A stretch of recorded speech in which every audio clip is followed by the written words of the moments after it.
这个热天，真侪人爱食的西瓜，讲今年价较贵哦。因为3月份这个温度低，影响到西瓜的结果率，所落来个连落几啊天的雨，害当咧生的西瓜拢闭去，产量比永年减3成。这个分林产地计数，为旧年1斤10块，起到今年1斤就要20块。若是买一粒20大斤的大粒西瓜，至少比旧年贵2倍。 一看过规片西瓜田，无贵的拢是西瓜，是一粒搁一粒无法度顾变大的西瓜。拢大去啊，地拢大。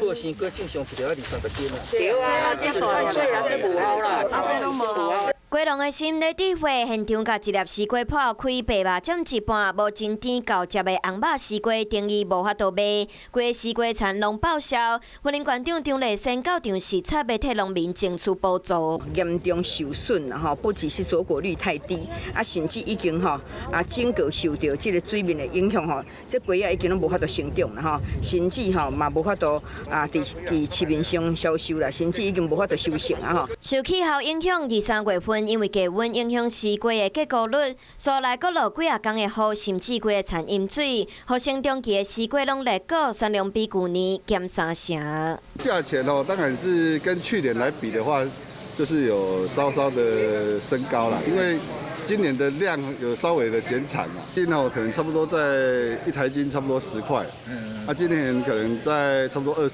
这样。来到批发市场，西瓜产地云林县的批发价来看，今年1斤是20块左右，去年是1斤10块。以零售市场的计价来看，消费者要买一粒20斤的大西瓜，大约要500块，去年是200到300块，计销至少贵2倍。超甜，超甜的但是价格好像比较贵。好，今年比较贵。但是你们还是会去买。